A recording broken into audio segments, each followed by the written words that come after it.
Next है जी infectious canine hepatitis. Infectious canine hepatitis में जो वायरस है वो कैनाइन एडिनो वायरस है। इसकी टाइप 1 होती है और इसकी फैमिली है एडिनो वैरायटी।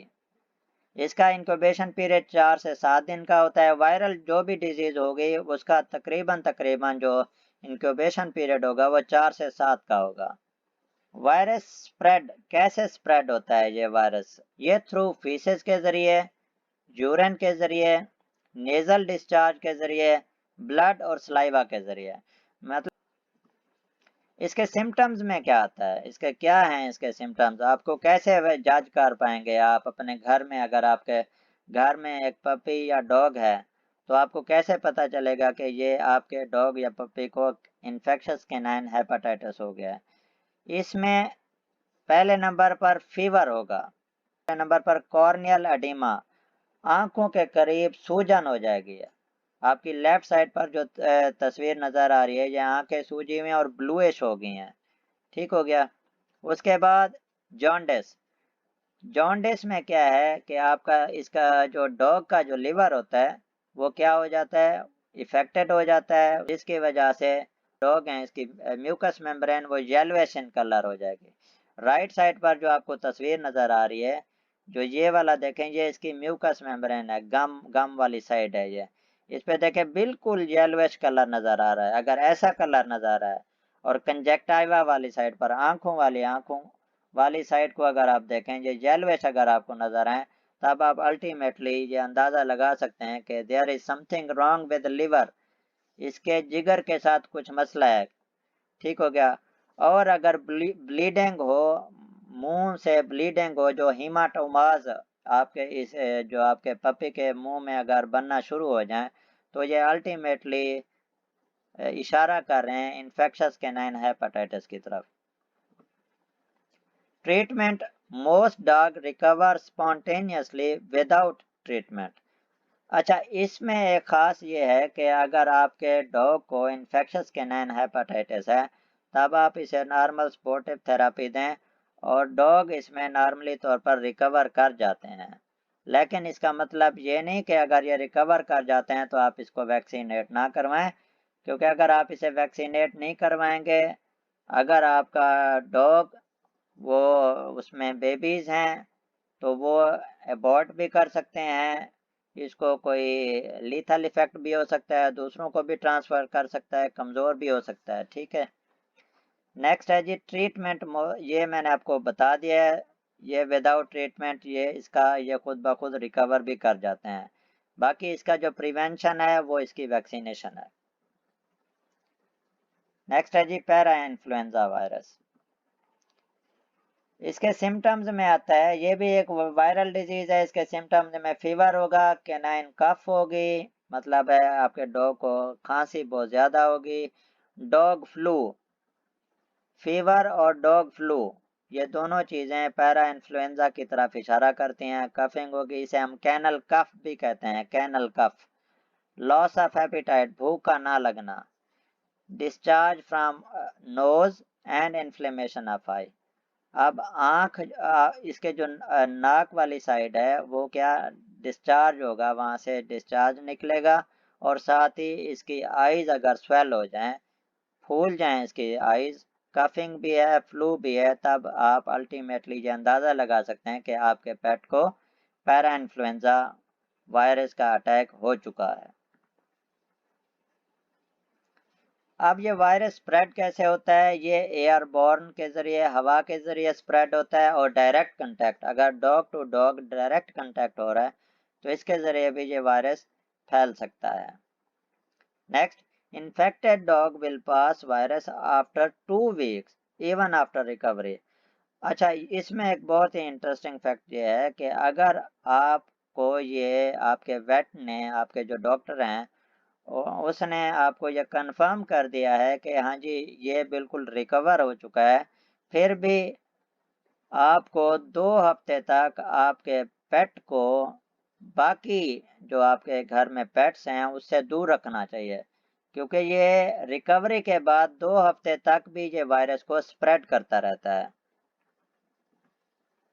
ट्रीटमेंट में इसका ये है कि कफ सप्रेसेंट देंगे और पेन किलर्स देंगे, और प्रिवेंशन इसकी वैक्सीनेशन है। बाकी वैक्सीनेशन जो है जो लास्ट में हम आपको बता रहे हैं कि जी वैक्सीनेशन आपने कैसे करनी है। नेक्स्ट है जी रेबीज। रेबीज को उर्दू में बावलापन भी कहते हैं कि आपके डॉग अगर आपको बार बार बाइट करना, अगर आपका हाउस होल्ड डॉग है जो आपने घर पे रखा हुआ है और आपने उसे वैक्सीनेट नहीं करवाया हुआ, और अगर वो आपको, क्योंकि डॉग की एक नॉर्मल सबसे डोमेस्टिक, सबसे लविंग ओनर का ख्याल रखने वाले जो एनिमल्स हैं उनमें एक डॉग आता है और एक हॉर्स आता है। तो अगर आपका हाउस होल्ड पपी या डॉग अगर आपको काटने लग जाए तो आप अल्टीमेटली इसका इशारा रेबीज की तरफ जाता है। रेबीज है क्या? ये एक वायरल डिजीज है। इसका इंक्यूबेशन पीरियड 4 से 10 दिन का होता है। इसके सिम्टम्स में आता है जी एंग्जाइटी, काफी गुस्सा, एक्सेसिव सेलिवेशन। राइट साइड पर आप देखें, राइट साइड पर ये देखें काफी इसके मुंह के ऊपर ये सेलिवेशन है, एक्सेसिव सेलिवेशन, और गुर्राह रहा है, ये गुर्राहट। Next is difficulty in swelling. इसको ड्रूलिंग की वजह से ये निगलने में भी इसको तकलीफ होती है। Difficulty in swelling after drooling. Biting behaviour, ये सबसे अहम है जी। बाइटिंग बिहेवियर, अगर इसमें बाइटिंग बिहेवियर आ रहा है, स्वेलिंग हो रही है, और साथ ही हाइड्रोफोबिया, अगर आपका पेट पानी से दूर भागता है, यह सबसे मेन निशानी भी है। स्वेलिंग में इसको तकलीफ हो, एक्सेसिव सेलिवेशन हो और आपको बाइट करने के लिए दौड़े, तब आपका डेफिनेटली इशारा रेबीज की तरफ जाना चाहिए कि इसको अब रेबीज हो चुकी है। Treatment not really needed if sign appears, तो इसे यूथनाइज करना पड़ता है। आप यूथनाइज होता है पेनलेस डेथ। प्रिवेंशन जी, इसकी प्रिवेंशन वही अल्टीमेटली आपको इसको वैक्सीनेट करवाना पड़ेगा, और वैक्सीनेशन हमेशा जो है आपको वो बीमारी से पहले करवानी होती है। नेक्स्ट और ये लास्ट जो है ये है लेप्टोस्पायरोसिस। ये वायद ऐसी बीमारी, ये बैक्टीरियल, जो पहले मैंने आपको पढ़ाई है वो तमाम वायरल डिजीजेस थी, ये जो है बैक्टीरियल डिजीजेस है। अब बैक्टीरियल डिजीज में जो पहली डिजीज है वो कौन सी है? लेप्टोस्पायरोसिस। लेप्टोस्पायरोसिस बैक्टीरियल डिजीज है। इसके 3 सिरोवार, मतलब यह है तो लेप्टोस्पायरोसिस लेकिन इसकी 3 किस्में हैं। वो कौन सी हैं? Leptospira canicola, leptospira icterohaemorrhagiae, leptospira grippotyphosa. Spiral shape bacteria found in warm wet soil. ये मैंने आपको पहले ही इसमें थोड़ा सा बताया था कि अगर नॉन कोर वैक्सीन में, मैंने आपको बताया नॉन कोर में वो वैक्सीन हम देते हैं जब हमें शक हो कि आपका जो पेट है वो किसी ऐसी जगह पर मौजूद है जहाँ पर एक्सपेक्टेड है कि उसको ये बीमारी लगे, तब हम उसे नॉन कोर वैक्सीन करते हैं। तो लेप्टोस्पायरोसिस भी नॉन कोर वैक्सीन के अंदर आती है। तो ये स्पाइरल शेप बैक्टीरिया हैं, कहाँ पर पाए जाते हैं? इन warm wet soil. Warm wet soil अगर आपके घर के करीब करीब है या आपका पेट इसके इर्द गिर्द रहता है, पानियों के करीब अगर आपका पेट रहता है, तब आपको ये वाली इसकी लेप्टोस्पायरोसिस की वैक्सीन करवानी चाहिए। इसके सिम्टम्स में क्या आता है? इसको जॉन्डिस होगी, एब्डोमिनल पेन होगा, weight loss, fever, diarrhoea, increase thirst and urination. अगर ये इसमें सिम्टम्स आए तब आप अल्टीमेटली अंदाज़ा लगा लें कि आपके पेट को अब लेप्टोस्पायरोसिस हो चुका है। तो इसकी ट्रीटमेंट में आप इसको एंटीबायोटिक्स देंगे और साथ ही पेन किलर देंगे।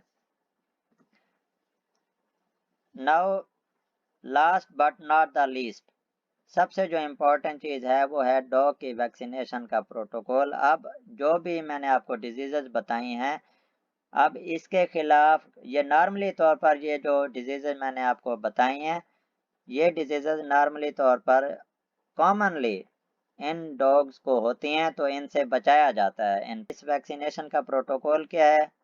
सबसे पहले vaccinate all dogs at the age of 6 to 8 weeks.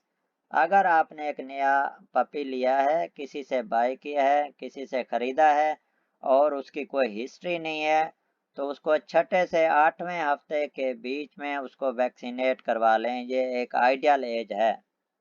छठे से 8वां हफ्ता का मतलब ये हो गया 2 महीने के अंदर अंदर आप इसको वैक्सीनेट करवा लें।